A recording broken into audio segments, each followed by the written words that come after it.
It's the bottom of the ninth inning. 2 outs, 2 men on base, and the home team is down by 2 runs. You can literally feel the tension. The pitch comes in, crack. The batter swings and launches the baseball high into the air. The ball leaves the bat at a blistering 140 feet per second, angled perfectly at 45 degrees. Now, here's the million-dollar question. Will it clear the 400-foot outfield wall for a game-winning home run? Standard high school algebra gives us equations to draw the curve of that ball, sure. But those standard equations have a massive blind spot. They cannot tell us when the ball reaches the wall. To predict the outcome of this game, we are missing one absolutely crucial element: time. So, here is our learning promise for this explainer. By the end of this lecture, you'll understand the concept of this third variable, you'll know how to graph parametric formulas step by step, and you'll calculate if our baseball scenario actually results in a home run. All right, let's dive right in. To find our missing element, we need a brand new tool called parametric equations. In standard equations, y depends entirely on x, but in parametric equations, both x and y are controlled by a third, independent variable, called a parameter. Usually we use t for time. Think of it like this. A standard equation is like a paper map. It shows you the road. But a parametric equation? That's like the GPS on your phone. It doesn't just show you the road, it shows you exactly where a car is on that road at any given second. Time, or t, is the hidden engine driving the whole thing. Graphing by plotting points. Let's look at the steps. First, create a 3-column table for t, x of t, and y of t.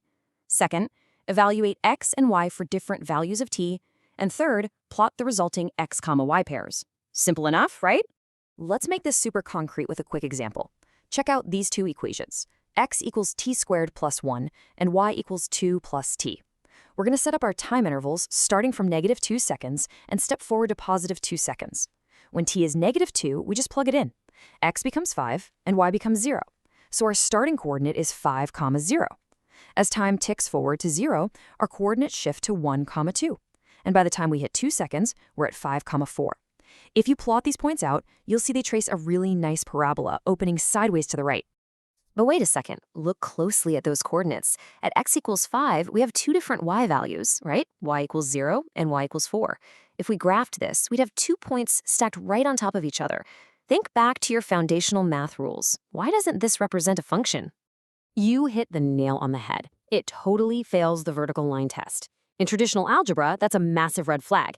It means the graph is not a function of x. But here is the cool part. Parametric equations aren't trying to be functions of x.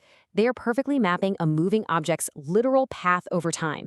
A baseball, or say a planet orbiting a star, can absolutely curve back on itself horizontally. Parametric equations let us map that beautiful reality.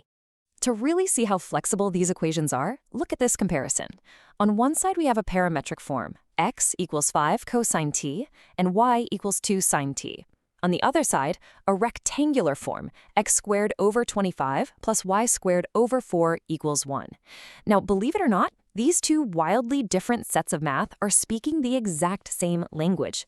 They both draw the exact same ellipse. The parametric side uses angles to draw it over time, while the rectangular side just gives you the raw final structure. Converting to rectangular is pretty straightforward. 1, solve for t in one equation. 2, substitute that expression into the other equation. And 3, simplify the result. It's basically just a bit of algebraic sleight of hand to eliminate the time variable entirely. Now you might be wondering, why go through all this trouble? If the rectangular equation already draws the ellipse perfectly, why do we need the parametric version at all? It's a totally fair question, and it brings us right back to our opening baseball problem. Rectangular shows the overall path, but parametric reveals the position at a specific time. Rectangular equations are the where, but they are completely blind to the when. If you just want to know the shape of a satellite's orbit, rectangular is totally fine. But if you want to know where that satellite is on a Tuesday at 4 p.m. so it doesn't crash into something else, you absolutely need parametric equations. Let's look at the projectile motion formulas.